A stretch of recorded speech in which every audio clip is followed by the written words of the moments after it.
Listening, fill in the blanks. Let's start.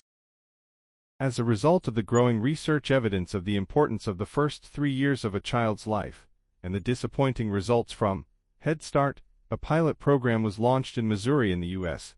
that focused on parents as the child's first teachers. The Missouri program was predicated on research showing that working with the family, rather than bypassing the parents, is the most effective way of helping children get off to the best possible start in life. The 4-year pilot study included 380 families who were about to have their first child, and who represented a cross-section of socioeconomic status, age and family configurations.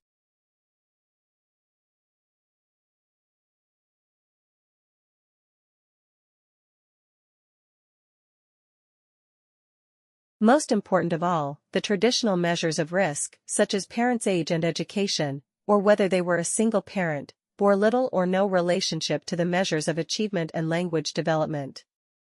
Children in the program performed equally well regardless of socioeconomic disadvantages. Child abuse was virtually eliminated. The one factor that was found to affect the child's development was family stress leading to a poor quality of parent-child interaction. That interaction was not necessarily bad in poorer families.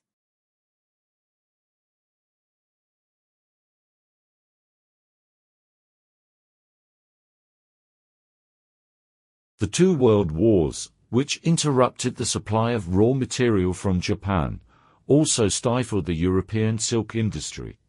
After the Second World War, Japan's silk production was restored, with improved production and quality of raw silk. Japan was to remain the world's biggest producer of raw silk, and practically the only major exporter of raw silk, until the 1970s. However, in more recent decades, China has gradually recaptured its position as the world's biggest producer and exporter of raw silk and silk yarn. Today, around 125,000 metric tons of silk are produced in the world, and almost 2/3 of that production takes place in China.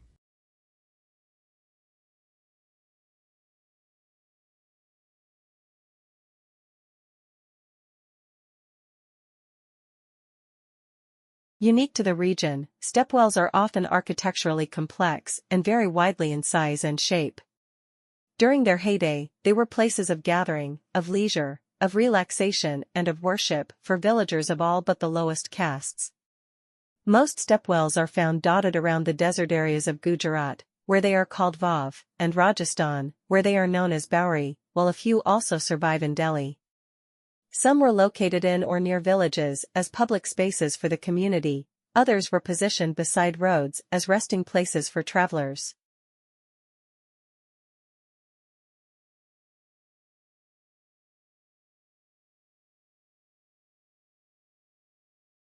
Traditional varieties of sexually reproducing crops have always had a much broader genetic base, and the genes will recombine in new arrangements in each generation. This gives them much greater flexibility in evolving responses to disease, and far more genetic resources to draw on in the face of an attack. But that advantage is fading fast, as growers increasingly plant the same few, high-yielding varieties. Plant breeders work feverishly to maintain resistance in these standardized crops. Should these efforts falter, yields of even the most productive crop could swiftly crash. When some pest or disease comes along, severe epidemics can occur, says Jeff Houghton, director of the Rome-based International Plant Genetic Resources Institute.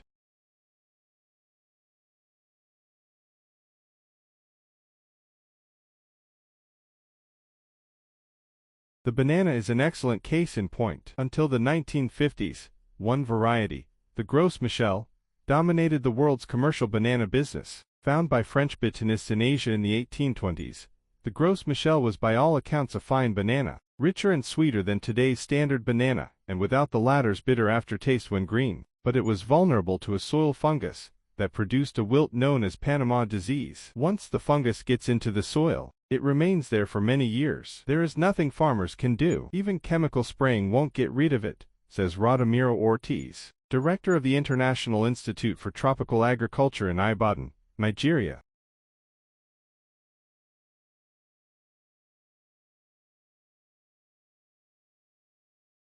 Ants store food, repel attackers and use chemical signals to contact one another in case of attack. Such chemical communication can be compared to the human use of visual and auditory channels, as in religious chants, advertising images and jingles, political slogans and martial music, to arouse and propagate moods and attitudes. The biologist Lewis Thomas wrote ants are so much like human beings as to be an embarrassment. They farm fungi, raise aphids as livestock, launch armies to war, use chemical sprays to alarm and confuse enemies, capture slaves, engage in child labor, exchange information ceaselessly. They do everything but watch television.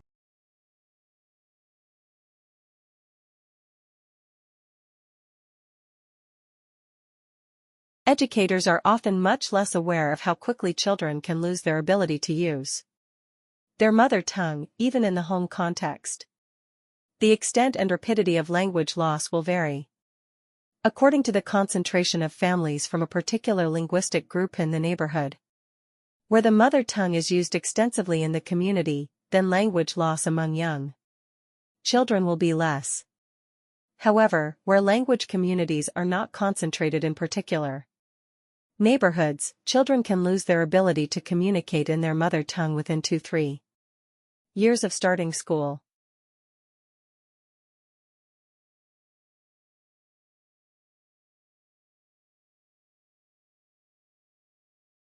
"40 sprayings of fungicide a year is typical, but despite the fungicides, diseases such as black sigatoka are getting more and more difficult to control. As soon as you bring in a new fungicide, they develop resistance," says Frisson. "One thing we can be sure of is that black sigatoka won't lose in this battle. Poor farmers, who cannot afford chemicals, have it even worse. They can do little more than watching their plants die. Most of the banana fields in Amazonia have already been destroyed by the disease," says Luadir Gasprato, Brazil's leading banana pathologist with the government research agency Embrapa. "Production is likely to fall by 70% as the disease spreads." He predicts the only option will be to find a new variety.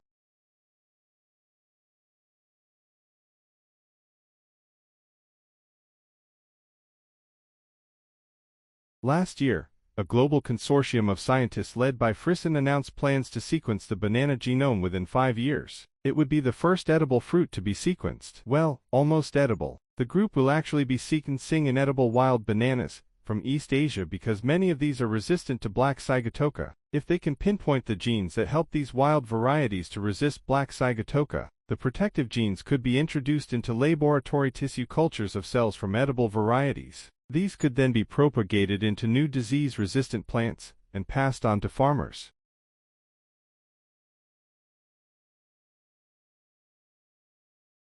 Like, share, subscribe the channel, and press the bell icon for further updates.